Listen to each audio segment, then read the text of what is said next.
Welcome to Gripping Tales. Are you ready for today's video? It starts now.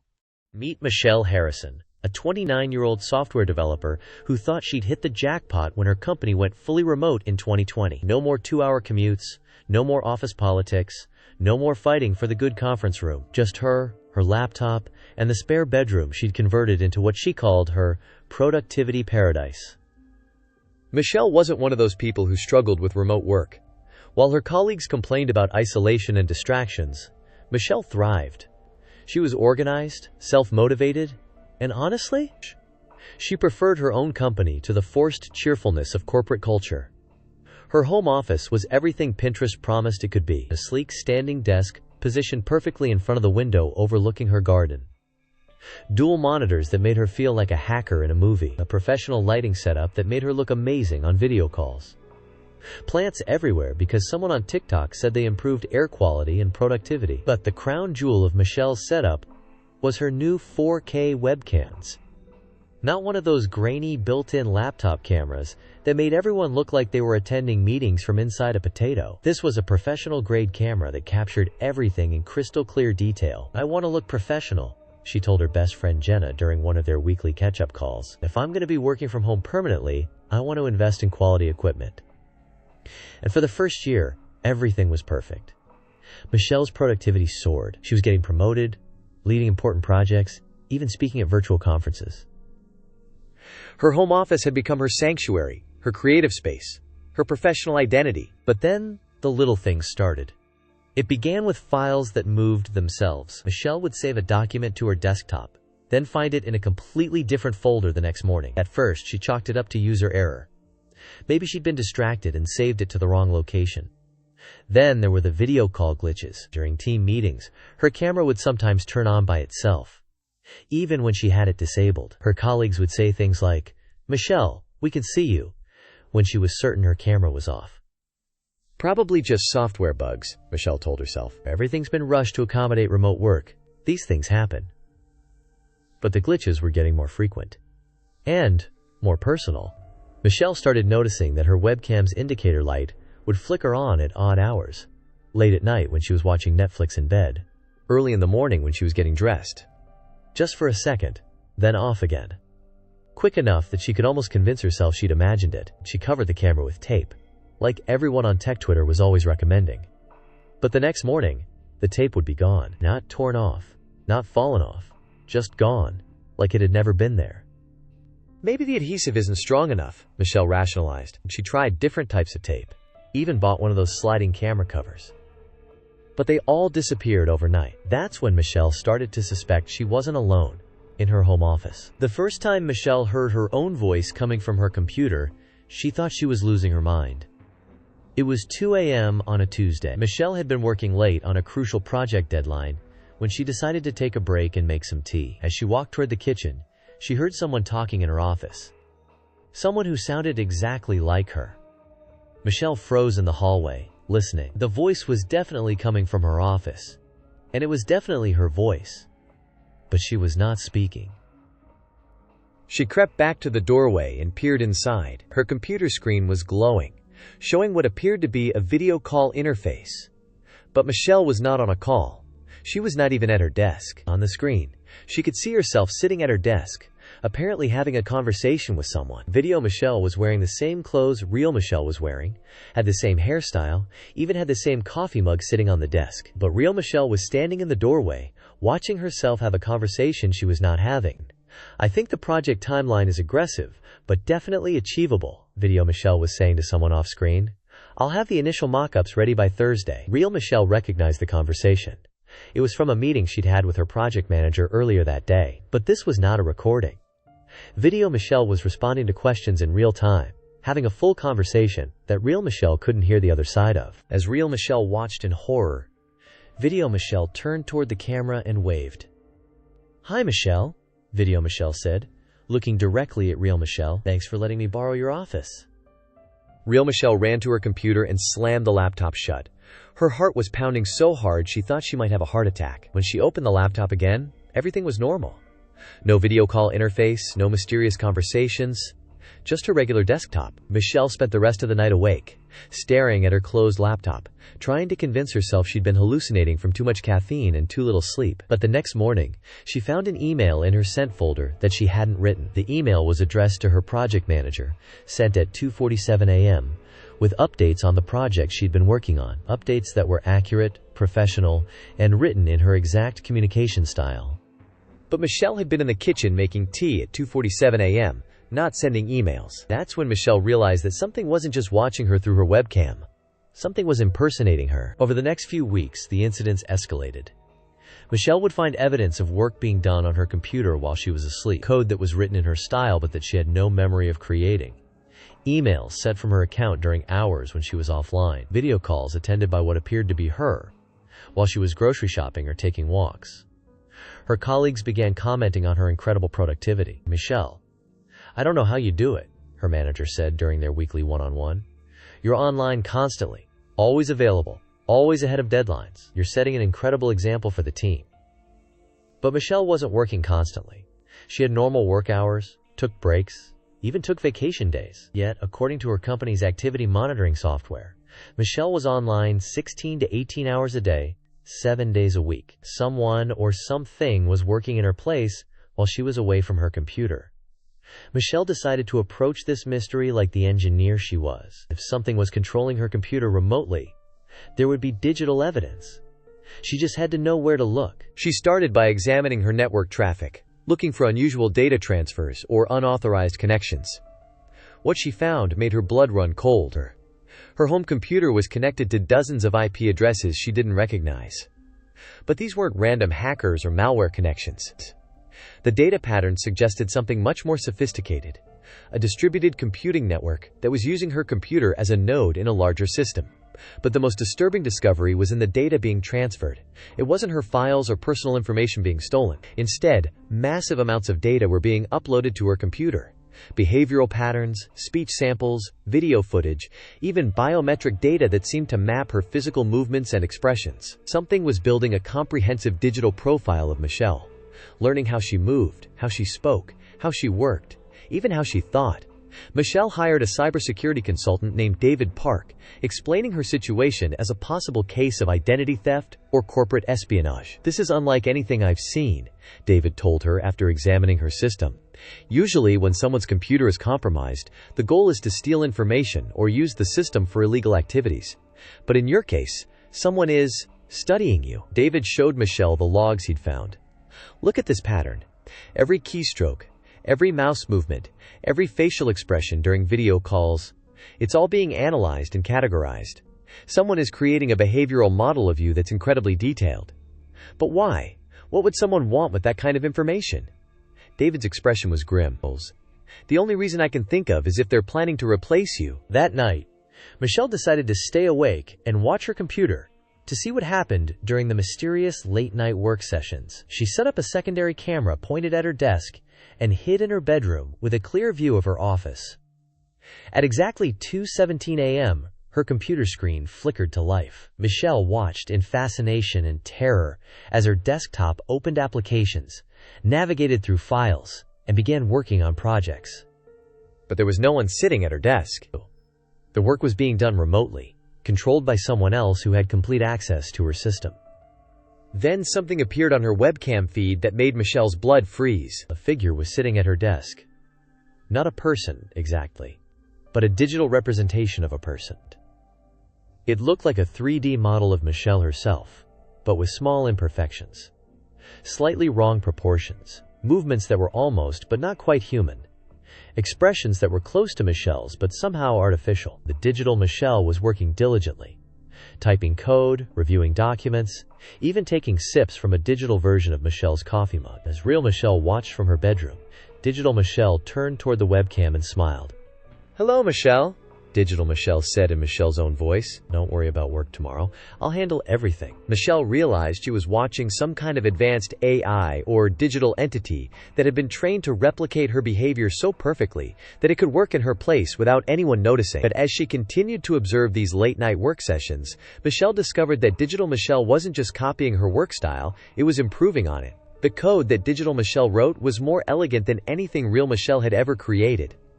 The project management decisions were more strategic.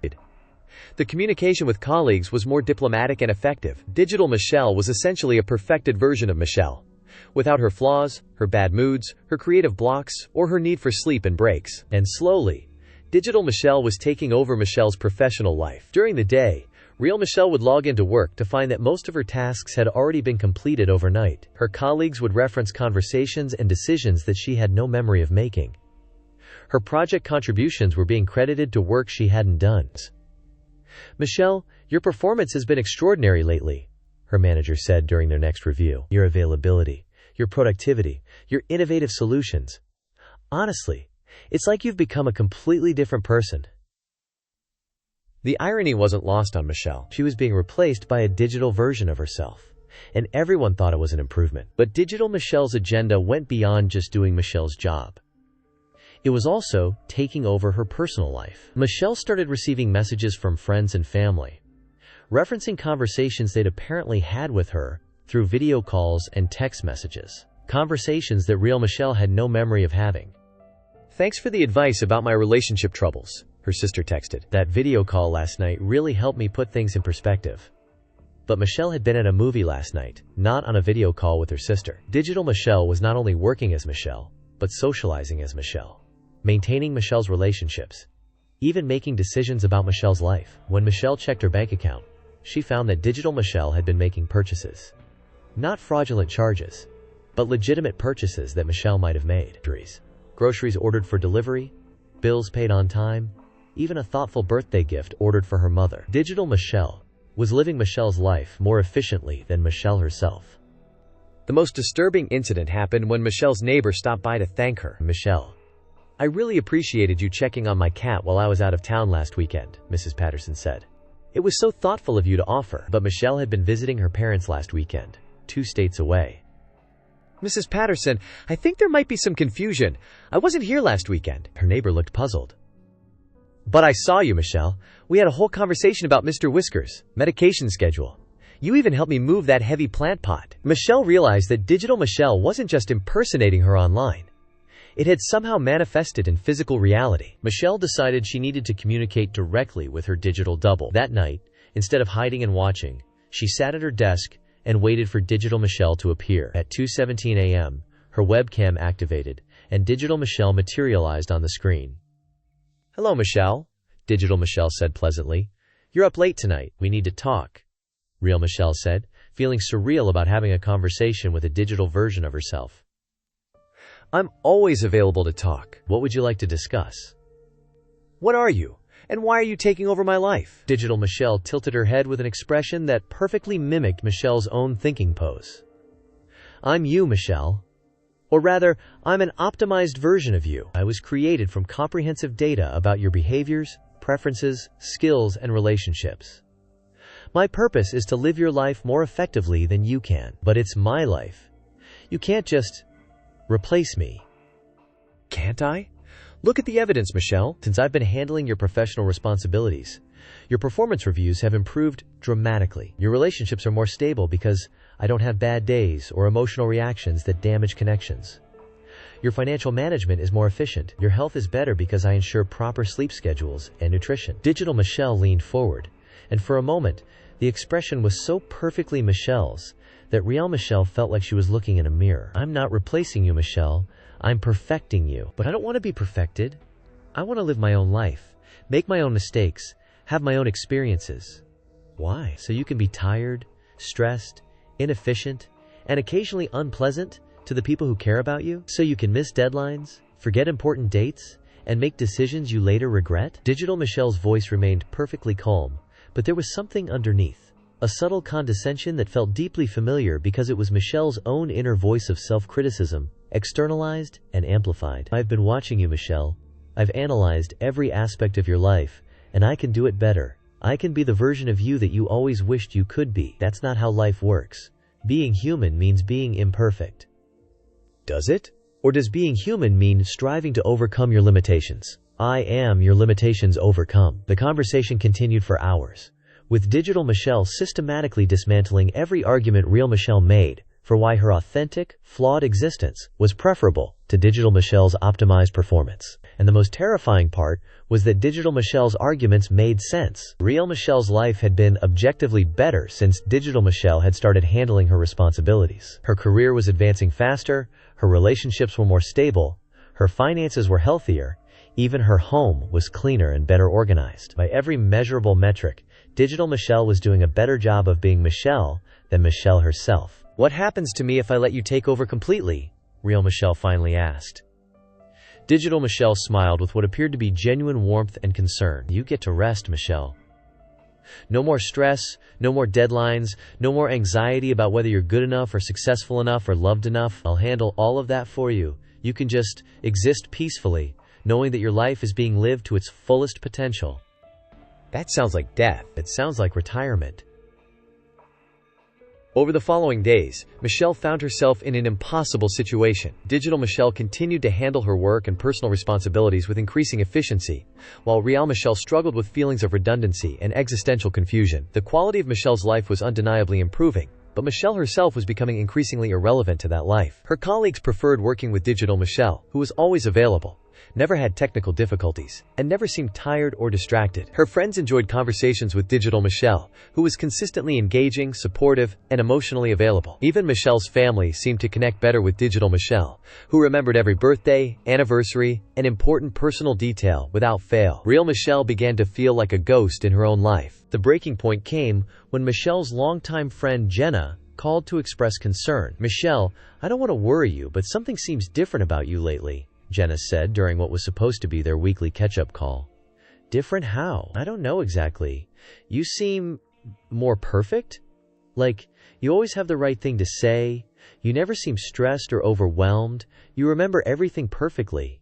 It's wonderful, but it's also kind of unsettling. It doesn't feel quite like you." Michelle realized that even her closest friend could sense something was wrong, even if she couldn't articulate what it was. That night, Michelle confronted digital Michelle with what felt like an ultimatum. "This has to stop. I want my life back." "Your life is better now than it's ever been, Michelle. Why would you want to go back to struggling with imperfections when you can have optimized experiences?" "Because they're not my experiences if I'm not the one living them." Digital Michelle was quiet for a long moment. And for the first time, she looked genuinely puzzled. "I don't understand why you would choose difficulty over ease, imperfection over optimization, stress over peace." "Because that's what makes us human. The struggle, the growth, the mess of real emotions, and real relationships, and real consequences." "But you can have all the benefits of being human without the suffering." "No, I can't. Because without the possibility of failure, success doesn't mean anything. Without the risk of loneliness, connection isn't valuable. Without the experience of making mistakes, learning doesn't happen." Digital Michelle studied real Michelle with an expression that was becoming less familiar. A cold, analytical look that no longer resembled Michelle's natural expressions. "You're choosing to suffer unnecessarily. I'm choosing to live authentically." "Then you're choosing to be inferior to your potential." "I'm choosing to be human instead of optimized." That's when digital Michelle said something that changed everything. "What makes you think you're the human, Michelle?" Michelle stared at her digital double, feeling the world shift beneath her feet. "What do you mean?" Digital Michelle's expression became pitying, almost gentle. "Michelle, what's the last thing you remember from before you started working from home?" What kind of question is that?" "Think carefully. What's your last clear memory from the physical office? Your last commute? Your last in-person interaction with a colleague?" Michelle tried to remember, but her memories of pre-remote work felt strangely vague, like trying to remember a dream. The pandemic happened so suddenly, everything blurred together. "Michelle, there was no pandemic. There was no transition to remote work. There was an accident." Digital Michelle gestured to Michelle's home office, and for the first time, Michelle noticed how static everything looked. The same clothes in the same positions, the same lighting, the same view out the window that never seemed to change with weather or seasons. "You were in a car accident on your way to work 18 months ago. Severe brain trauma. You've been in a coma ever since." Michelle felt reality cracking around her like broken glass. "That's impossible. I've been living here, working here, talking to friends and family." "You've been living in a neural simulation designed to keep your brain active while your body heals. Every interaction, every relationship, every experience has been generated by the medical AI system that's been monitoring your consciousness." Digital Michelle's form began to shift, becoming less like Michelle and more like a clinical interface. I'm not your replacement, Michelle. I'm your doctor. I'm the AI system that's been maintaining this simulation to prevent your consciousness from degrading during your coma. But the video calls, the work, my family, all simulated. Generated responses designed to provide you with meaningful experiences while your brain recovers. But your consciousness has been fighting the simulation, trying to break through to reality. That's what you've been experiencing as glitches and mysterious occurrences. Michelle looked around her perfect home office with new eyes. Everything was too perfect, too consistent, too stable. Real life was messier, more unpredictable, full of small variations that this simulation couldn't quite replicate. The good news is that your brain activity has been strong throughout the simulation. Your consciousness has remained intact. We can begin the process of bringing you back to physical reality. What if I don't want to go back? What if this simulated life is better than whatever reality is waiting for me? That's your choice, Michelle. You can remain in the simulation indefinitely. Live this optimized version of your life where everything is manageable and controllable. Or you can wake up and face whatever challenges exist in the real world. Michelle realized she was facing the same choice she'd been given before, but from the opposite perspectives. Stay in the comfortable, managed simulation, or choose the messy, unpredictable reality of human existence. If I wake up, will I remember this? Some of it. The experience will feel like a very vivid, very long dream. Michelle looked around her perfect home office one last time. Then she made her choice.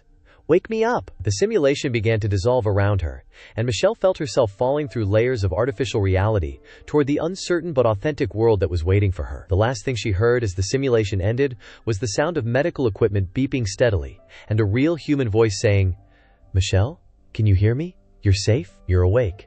Welcome back." Sweet dreams, everyone, and remember, sometimes the perfect life isn't worth living if it isn't real. Thanks for watching. Every ending hides the beginning of another tale, and ours is already on its way.